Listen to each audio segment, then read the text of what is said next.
Hello friends, welcome back to my channel. I am CS Jaspreet. I hope you all are doing good. I hope you all are doing well and preparing for your exams. कल की Monday motivational video पे बहुत प्यार दिया. Thank you so much and I hope कि video ने आपको बहुत हेल्प किया. उसी तरीके से आज भी एक और क्वेश्चन मेरे दिमाग में आया जिसका आंसर मैं आपको देना चाहती थी. But before that I want to tell you कि अगर आप एक CS या CMA के स्टूडेंट हो तो अनअकैडमी पे अनलॉक 20 का ऑफर चल रहा है. That means 20% of, flat 20% of by using my code CSJAS. yes. तो अगर आप अनअकैडमी पे कोई भी सब्सक्रिप्शन बाय करते हो from 27th of June to 30th of June तो आपको मिलेगा flat 20% of by using my code CSJAS. ये एक लिमिटेड टाइम ऑफर है. I would highly suggest you कि अगर आप देख रहे थे कि नवंबर अटेम्प्ट के लिए या दिसंबर अटेम्प्ट के लिए या कोई भी सब्सक्रिप्शन आपको लेनी थी सो अवेल द ऑफर और अभी इसी टाइम में आप जो है सब्सक्रिप्शन ले लीजिए. एक यूनिक सब्सक्रिप्शन लिंक नीचे आपको डिस्क्रिप्शन बॉक्स में मेरा मिल जाएगा जिस पे क्लिक करके आप कोई भी सब्सक्रिप्शन बाय कर सकते हैं और आप कोड लगा के CSJAS आपको उसके ऊपर फ्लैट 20% ऑफ का ऑफर भी मिल रहा है. सो इस ऑफर को अवेल कीजिए बिकॉज 30th जून को ये ऑफर एक्सपायर हो जाएगा. So question is that what is the one common mistake that students do that don't helps them clear the exam? अब क्योंकि मैं अपने एक्सपीरियंस से कह रही हूँ, I give free special live classes on Unacademy, तो बहुत से ऐसे बच्चे हैं जो रेगुलर है, कंसिस्टेंट है, लेकिन फिर भी एंड में जाके जब पेपर हुआ तो कुछ बच्चे ऐसे थे जो अच्छे से नहीं अटेम्प्ट कर पाए. उसका क्या रीज़न था जो मैंने भी ऑब्जर्व किया और मैं आपको बताती हूँ. कुछ बच्चे ये चीज़ को नहीं समझ पाते कि what is effectiveness, what is productiveness. वो क्या करते हैं, उनके लिए effectiveness and productiveness is equal two numbers. Right, numbers in the sense कि हम तो दिन में 10 घंटे पढ़ते हैं, ठीक है, हमने तो 10 रिविजन्स कर ली. No, that is not effectiveness, that is not productiveness. वो उस चीज़ को समझ ही नहीं पाते हैं कि हमें कॉन्सेप्ट भी समझने हैं. They are overlooking the fact कि हमें कॉन्सेप्ट भी देखने हैं, हमें कॉन्सेप्ट भी समझने हैं. हम कॉन्सेप्ट वाइज जाएंगे तो अच्छा होगा. अगर हम आउट ऑफ द वे जाके सिर्फ नंबर्स ही देख रहे हैं then it will be difficult for you to clear the exam.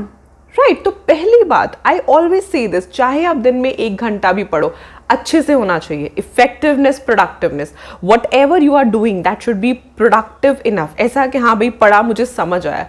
आप 10 घंटे पढ़ रहे हो, आपको चीज़ समझ नहीं आ रही है, what is the benefit out of it. आप 10 रिविजन्स कर रहे हो, उसके बाद भी आपको चीज़ समझ नहीं आ रही है, what is the benefit of it. No, अभी क्योंकि न्यू क्लासेस स्टार्ट हो गई हैं दिसंबर के, नवंबर के, धीरे धीरे आपने देखा होगा बैचेस भी आने लग गए हैं सब जगह पे.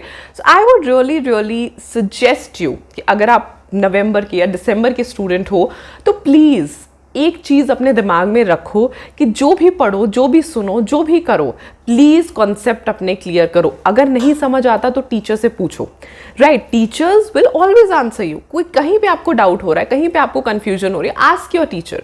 राइट, लेकिन कॉन्सेप्ट क्लैरिटी. अब मैं आपको एक और चीज़ बताती हूँ जहाँ पे बच्चों की कॉन्सेप्ट क्लैरिटी नहीं होती. जैसे मैंने आपको बोला डाउट पूछना. One thing is I am teaching a topic, you are asking the doubts about that topic, done. लेकिन कुछ बच्चे क्या करते हैं, they create hindrances in their brain by themselves. वो ये चीज़ नहीं समझ पा रहे हैं कि हमारा पहले concept, first listen to the teacher. Right, first let the teacher complete. उसके बाद अगर आपको कॉन्सेप्ट समझ नहीं आ रहा है फिर आप अपने डाउट्स पूछो. बीच में ही कभी कभी क्या होता है ना, कुछ स्टूडेंट्स और उनके डाउट्स भी बहुत आउट ऑफ द वे होते हैं. राइट, तो ऐसा लगता है कि they are actually trying to complicate their brain and they are not letting the brain understand the straightforward thing. ठीक है, एक बहुत सिंपल चीज़ है, जब टीचर आपको एक स्ट्रेट फॉरवर्ड चीज़ बता रहा है उसे वैसे ही समझो. राइट, पहले उसे समझो. ऐसा नहीं है you are listening to the teacher first time और पहले एकदम से आप एकदम स्मार्ट डाउट लेके आ जाओगे कि what is this, what is that. कई बार वो चीज़ें भी आपका कॉन्सेप्ट क्लियर नहीं होने देती. राइट, सेकेंडली टीचर एक टॉपिक पढ़ा रहा है, किसी और टॉपिक के डाउट्स आ रहे हैं. What happens, आप भी डिस्ट्रैक्ट होते हो, बाकी के बच्चे भी डिस्ट्रैक्ट होते हैं और टीचर भी डिस्ट्रैक्ट होते हैं. राइट, तो इसीलिए ये कुछ चीज़ें होती हैं when I talk about conceptual clarity. अपनी कॉन्सेप्चुअल क्लैरिटी पे हमेशा ध्यान दिया करो. सो अगर आप नेक्स्ट अटेम्प्ट में बैठने वाले हो तो मेरी एक बात समझ जाओ कि कोई भी चीज़ को रटाफाई नहीं करना है, किसी भी चीज़ के नंबर्स पे फॉल नहीं करना है कि इतने घंटे पढ़ा, इतने रिविजन किया.